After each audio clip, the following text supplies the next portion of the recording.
इमरान खान साहब ने जो है वो सारे एम्बेसडर्स को बुला लिया ऑनलाइन और उनकी इंसल्ट कीजिए, आप काम नहीं कर रहे, देखें भारत के जो एम्बेसडर हैं वो किस तरह काम कर रहे हैं। अब एक मसूद खान साहब वहां पे पाकिस्तानियों की क्या टेक है, क्या पाकिस्तानी डियास्पोरा से एंगेज करेंगे? इनका तो एज गैप भी बहुत ज्यादा है, ये तो यूथ के साथ एंगेज ही नहीं कर सकते। आज एक नया बंदा जो आता है उसको अगर वो अपना ट्विटर हैंडल नहीं इस्तेमाल कर सकता, उसको लोगों से एंगेज होना नहीं आता, वो अपनी कहानी नहीं सुना सकता, वो डायरेक्ट लोगों तक पहुंच नहीं सकता, लोग उस तक डायरेक्ट नहीं पहुंच सकते। और अब हम पहले इंडिया से बहुत पीछे हैं यहाँ पे डियास्पोरा, हमारा बिल्कुल उनसे कोई कंपैरिजन नहीं। क्यों?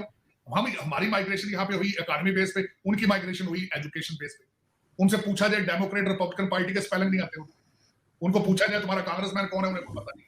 और हमने कश्मीर को देखें, एक तरफ भारत है, भारत पूरी दुनिया के साथ 2+2 डायलॉग्स कर रहा है। 2+2 का तो यहाँ पे मतलब ही नहीं पता किसी को। हम अगर इतना दावा कर रहे हैं कि हम उधर वाला कश्मीर भी ले लेंगे, तो पहले यहाँ के कश्मीर को तो हम कुछ बनाएं कि कोई अट्रैक्ट हो, लोग कहें कि यहाँ आना पसंद करें। मुनीर अकरम साहब रिटायर्ड रिटायर्ड हो चुके हैं और उसके बावजूद उनको लगा दिया गया है।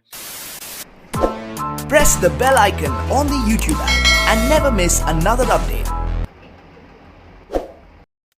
पाकिस्तान अपना एक नया सफीर अमेरिका में अपॉइंट करना चाहते हैं, जो कि ये सफीर जो जिनको अपॉइंट किया जा रहा है और जिनको एज ए न्यू एनवॉय कहा जा रहा है अमेरिका में, वो बेसिकली आई थिंक जनवरी 2022 में इनको लाया जा रहा है। वो हैं जनाब मसूद खान साहब।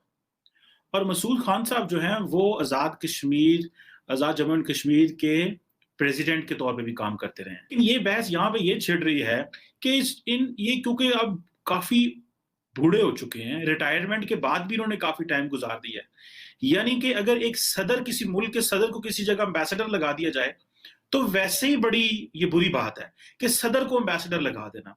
और पहली बात है कि वो जो साबका सदर होता है उसको ये ओहदे ही नहीं कबूल करना चाहिए। सो पाकिस्तान में लोग ये बात कर रहे हैं कि हमारे लोग जो हैं वो ओहदों से ऐसे चिमटे रहते हैं कि उनका दिल ही नहीं करता रिटायर होने को, उनका दिल ही नहीं करता कोई किताब लिखने को, उनका दिल नहीं करता कि वो जो उन्होंने पूरी जिंदगी के तजर्बे सीखे वो लोगों से शेयर करें, वो और तरीके से मुकदमा पाकिस्तान का पेश करें।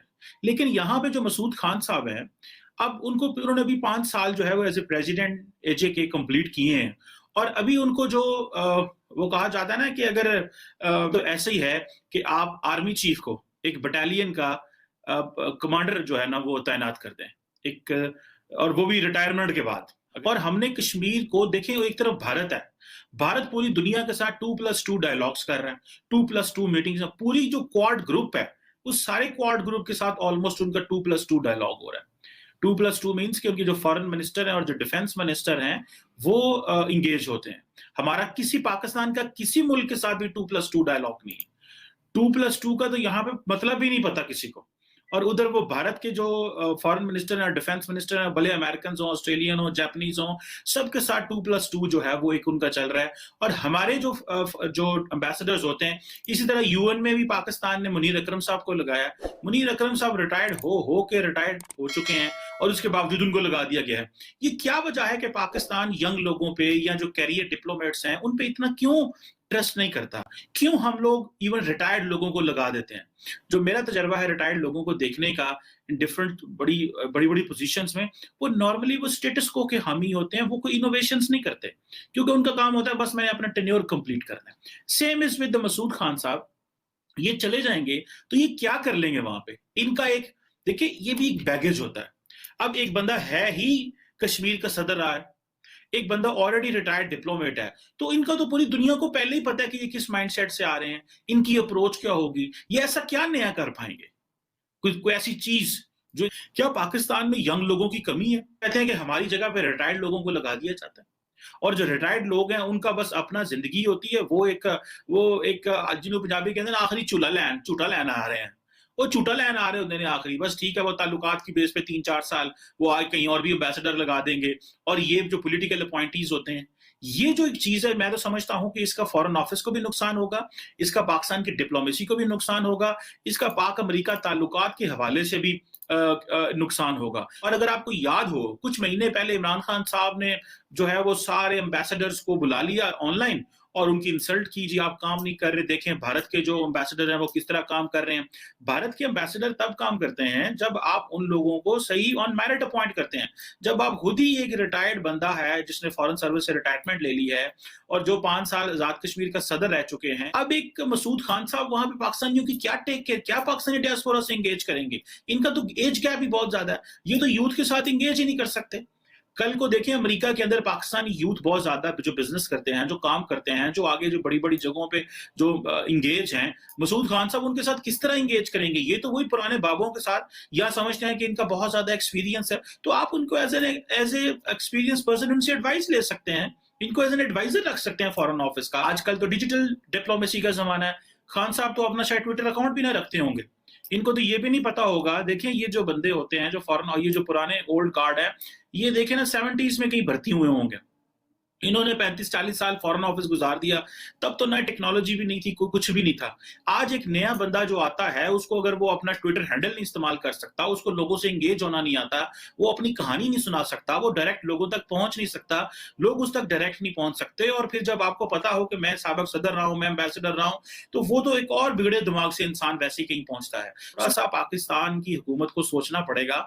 इस तरह पुराने बुजुर्गों को अपॉइंट कर देना और कहना कि आप जाएं, अब उनकी एज भी है, गो के तो शायद बहुत सारे लोग समझ रहे हैं वो ना कह देंगे, लेकिन लगता नहीं है कि वो ना कहेंगे, क्योंकि किसको बुरा लगेगा कि वो अमेरिका का जो है वो सफीर ना जाए पाकिस्तान की तरफ से, हर कोई जाना चाहता है। और सर पाकिस्तान की तरफ जो कश्मीर है हमारे पास, हम वहां पे अगर कोई डेवलपमेंट का काम करें लोगों को अट्रैक्ट करने के लिए कि जी हमने तो यहाँ बड़ा पेरिस बना दिया है, तब भी तो हो सकता है। यहाँ पे तो हमने कुछ किया नहीं है। यहाँ पे जो है वो ना तो रोड्स प्रॉपर बनी हुई हैं और ना ही किसी किस्म का नेटवर्क चलता है। मैं खुद जा चुकी हूँ, 2 साल पहले मैं गई थी और मैं दोबारा जाऊंगी अभी कुछ दिनों में। तो यहाँ पे जो कश्मीर है वहाँ लोग बड़े तंग है। वो कहते हैं कि जो बॉर्डर के पास रहते हैं, यानी LOC के पास या उनके नजदीक उनके घर है, वो जो उनकी जमीन है वो ज़ाहिर छोड़ के नहीं जा सकते। वो कहते हैं कि जी हमें जब परवेज मुशर्रफ का जमाना था तो हमें काफी चीजें दी हुई थी कि जो फायरिंग होती है वहां पे LOC पे, उससे बचने के लिए, लेकिन वो जैसे बोरियां रख देते हैं और कई तरह की रुकावटें। तो वो कह रहे थे अब ऐसा कुछ भी नहीं है, और अगर कोई जख्मी हो जाए तो उनके पास हॉस्पिटल जाने के लिए जो है एम्बुलेंस तक नहीं है, बड़ी मुश्किल से वो लेके जाते हैं। तो हम अगर इतना दावा कर रहे हैं कि हम उधर वाला कश्मीर भी ले लेंगे, तो पहले यहाँ के कश्मीर को तो हम कुछ बनाएं कि कोई अट्रैक्ट हो, लोग कहें कि यहाँ आना पसंद करें। तो यहाँ सबसे ज्यादा तो प्रॉब्लम ये है कि अब हम पहले इंडिया से बहुत पीछे हैं यहाँ पे डायस्पोरा, हमारा बिल्कुल उनसे कोई कंपैरिजन नहीं। क्यों? हमारी माइग्रेशन यहाँ पे हुई इकोनॉमी बेस पे, उनकी माइग्रेशन हुई एजुकेशन बेस पे। उनके 5 कांग्रेसमैन एंड 2 प्रेसिडेंशियल कैंडिडेट है, गवर्नर है इंडियन डिसेंट के। हमारा क्या है, एक काउंसलर भी नहीं है न्यूयॉर्क में। वजह यह है कि हमारा एक तो आबादी थोड़ी है, दूसरा हमारी तालीम नहीं है, चौथा तड़का हमसे ये लगा है, हमारे ऊपर ये किया गया है कि हर शहर में 2-2, 3-3 PTI के ग्रुप है, आपस में लड़ रहे हैं। उनसे पूछा जाए डेमोक्रेट रिपब्लिकन पार्टी के स्पेलिंग नहीं आते उनको पूछा जाए तुम्हारा कांग्रेसमैन कौन है, उन्हें कोई पता नहीं। उनसे पूछा जाए उनके डेलीगेट कौन है, कोई पता नहीं। और ऊपर से खान साहब कहते हैं आओ जी अब पाकिस्तान में इलेक्शन लड़ो, वोट डालो, इलेक्शन लड़ो। और भाई आप पहले यहां से ले गए, आधी कैबिनेट तो बाहर से गई आपकी। आपके जितने रतन हैं वो सारे तो ब्रिटिश हैं। हमारा डिप्टी प्राइम मिनिस्टर जो है वो अपना बुखारी साहब, वो तो खुद ब्रिटिश है, वो तो रॉयल्टी है। तो आप पहले ही सारा कुछ बाहर से ले गए, अब जो टूटा फूटा ये लोग कोई लेकिन सर ये लास्ट में मैं आपसे यही पूछना चाहूंगी कि ये मांगे तांगे पे कब तक रहेंगे? कब तक सऊदी अरब से पैसे मांग लिए, चाइना से ले लिए, अमेरिका से ले लिए, ये कब तक चलेगा? सऊदी अरब ने तो लास्ट टाइम भी वापस मांग लिए थे, चाइना से लेके देने पड़े। ये इस तरह कब तक मुल्क चलेगा? मुल्क ऐसे नहीं चला करते सर। आपको किसने कहा है आरजू का मुल्क चल रहा है? मुल्क तो रुका हुआ खड़ा हुआ है। ये चलता हुआ मुल्क इस तरह थोड़ी होता है, मुल्क तो खड़ा है।